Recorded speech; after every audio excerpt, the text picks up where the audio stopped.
ఈ మూవీ గురించి ఈరోజు టైటిల్ అనౌన్స్మెంట్ కోసం మీ అందరినీ ఇక్కడికి పిలవడం జరిగింది. అలాగే ఆశిష్ మొన్నే మ్యారేజ్ అండ్ రిసెప్షన్ కంప్లీట్ చేసుకొని ఈరోజు తిరుమలలో శ్రీనివాసుడి దగ్గర కళ్యాణం చేసుకొని అక్కడ ఉండడం వల్ల ఈ ఈవెంట్కి రాలేకపోయాడు. పోతే మా అందరిపైన ఈ టైటిల్ అనౌన్స్మెంట్ ఇక్కడ చేయడానికి ఆశిష్ మీరందరూ ఉన్నారు కాబట్టి మీరు చేసేయండి అని చెప్తే ఈరోజు ఇక్కడ ఈ టైటిల్ అనౌన్స్మెంట్ చేయడం అండ్ మీకు మోషన్ పోస్టర్ ఇప్పుడే రిలీజ్ చేయడం జరిగింది.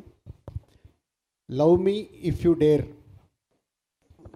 ఇది మొదలవటానికి కారణం ముందు ఇద్దరు వ్యక్తులు, అదే నాగా అండ్ అరుణ్.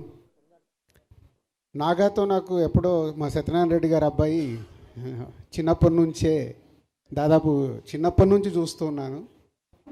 తను అన్నపూర్ణలో వర్క్ చేస్తూ స్క్రిప్ట్ సైడ్ అవి వర్క్ చేస్తూ వాళ్ళ దగ్గర వర్క్ చేస్తూ ఉన్నాడు. సడన్గా ఒకరోజు వచ్చి సార్ నేను ఒక స్క్రిప్ట్ చెప్పాలి అని అడిగాడు. స్క్రిప్ట్ అంటే దేనికి, డైరెక్షన్గా అన్నా. కాదు సార్ ప్రొడ్యూస్ చేయాలి అన్నాడు.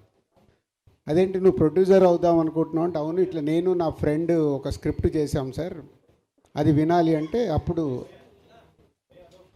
అరుణ్ని నాకు ఇంట్రడ్యూస్ చేయడం జరిగింది. సో అరుణ్ అడిగాను ఏమేమి సినిమాలు చేసావని. నేను ఇప్పటివరకే సినిమా చేయలేదు సార్ అన్నాడు. మళ్ళీ నాకు బ్లాంక్. కానీ నేను ఒక ఇట్లా 3 నవల్స్ రాశాను సార్, సో నా ఇలా స్టోరీస్ మీద నాకు గ్రిప్ ఉంది సార్ అన్న. సో అప్పుడు నాగాకి అరుణ్కి నేను ఈ స్క్రిప్ట్ వినటానికి టైం ఇవ్వడం జరిగింది.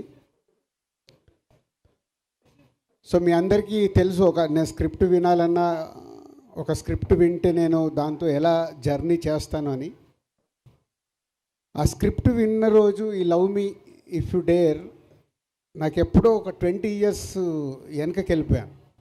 అంటే ఇన్ని సినిమాలు తీసిన నాకు మళ్ళీ వెనకకి ఎందుకు వెళ్ళానంటే, నాకు ఆర్యా సినిమా విన్నప్పుడు నాకు ఒక వైబ్స్ 20 years బ్యాక్ అంటే నేను టూ యంగ్, అప్పుడే సినిమా ఫీల్డ్లోకి వచ్చి దిల్ మూవీ అండర్ ప్రొడక్షన్లో ఉన్నప్పుడే నేను ఆర్యా స్క్రిప్ట్ విన్నాను.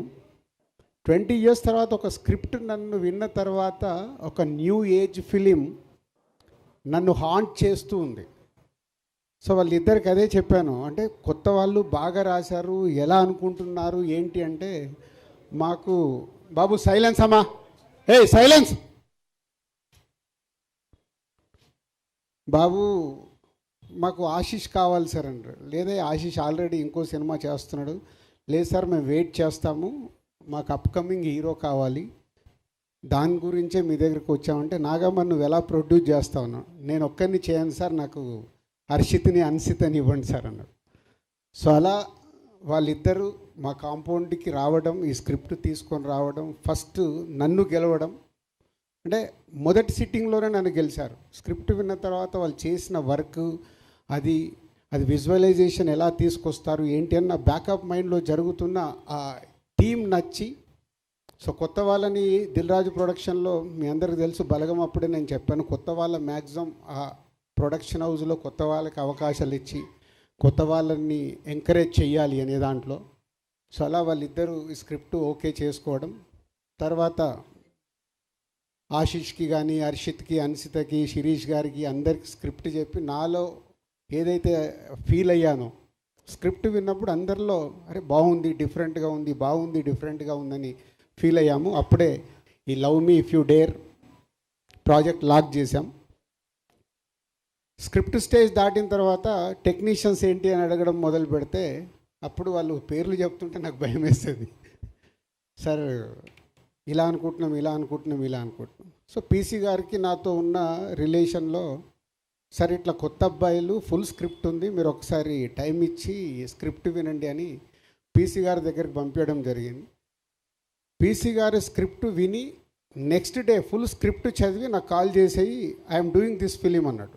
అంటే ఓన్లీ ఆ స్క్రిప్ట్తో పీసీ గారిని కూడా గెలుచుకొని పీసీ శ్రీరామ్ గారిని ఈ సినిమాకి ఫైనల్ చేసుకున్నారు. అలాగే మ్యూజిక్ గురించి డిస్కషన్ వస్తున్నప్పుడు మళ్ళీ కీరవాణి గారి పేరు చెప్పారు. కీరవాణి గారి పేరు మీకు ఏమన్నా, నాగా ఇలాగే అన్నాను, నాగా ఏం ఆలోచిస్తున్నావు నీకు తెలుసా, బాహుబలి, త్రిబులార్లు ఇలాంటి సినిమాలు చేస్తున్నారు. నెక్స్ట్ రాజమౌళి గారిది, మహేష్ బాబు గారి సినిమా ఉంది, నువ్వు కీరవాణి గారిని అంటే, సార్ పీసీ గారిది ఎలా అయితే ఒక ఛాన్స్ ఇప్పించారో ఒక్కసారి మాకు అపాయింట్మెంట్ వస్తే చాలు సార్ అని నేను అడగలేదు. వాళ్ళే అప్రోచ్ అయ్యి కీరవాణి గారి దగ్గరికి వెళ్ళి కీరవాణి గారికి కూడా స్క్రిప్ట్ ఇచ్చి, కీరవాణి గారు స్క్రిప్ట్ చదివి, మళ్ళీ నేను అసలు మాట్లాడలేదు కీరవాణి గారితో, వాళ్ళే అప్రూవల్ చేసుకొని వచ్చి అగ్రిమెంట్ తీసుకొచ్చి సైన్ పెట్టమన్నారు. సో అలా ఈ ప్రాజెక్ట్కి కీరవాణి గారిని కూడా వాళ్ళే తెచ్చుకున్నారు. మంచి అమ్మాయి కావాలి. బేబీ అప్పటికే వైష్ణవి రిలీజ్ అయింది. రకరకాల అమ్మాయిలు అనుకుంటున్నారు, వైష్ణవిని అడిగండి సార్ ఒకసారి అంటే, నేను వైష్ణవిని అప్రోచ్ అవ్వడం, వైష్ణవి ఒకసారి స్క్రిప్ట్ చదివి ఎగ్జైటింగ్ ఉంది సార్, బట్ ఇంకోసారి చదువుతానని మళ్ళీ ఆఫీస్కి వచ్చి ఆఫీస్లోనే కూర్చొని ఫుల్ రీడింగ్ తీసుకొని, రీడింగ్ అయిపోయాక నేను బయట ఉండి వచ్చి, సార్ ఐఎమ్ సో ఎగ్జైటెడ్ అని వైష్ణవి రియాక్షన్. ఇట్లా అంటే ఒక స్క్రిప్ట్ ఇంతమంది సక్సెస్ఫుల్ పీపుల్ని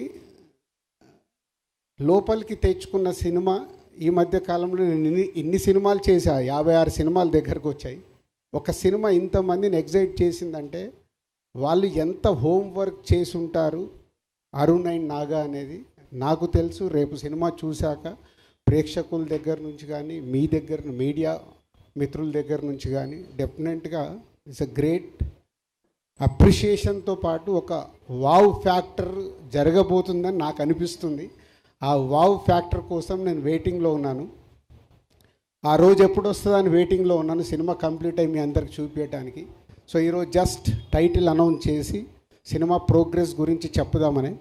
సో ఈరోజు 27th ఫిబ్రవరి 27th, కరెక్ట్ 2 months, ఇక నుంచి 60 రోజులు, April 27th cinema release. So ఈ రోజు నుంచి సినిమాకి సంబంధించిన ప్రమోషన్స్ కానీ, పోస్ట్ ప్రొడక్షన్స్ కానీ అన్నీ కంప్లీట్ చేసుకోవడానికి ఈ యంగ్ బ్యాచ్ అందరు సిద్ధంగా ఉన్నారు. So all the best.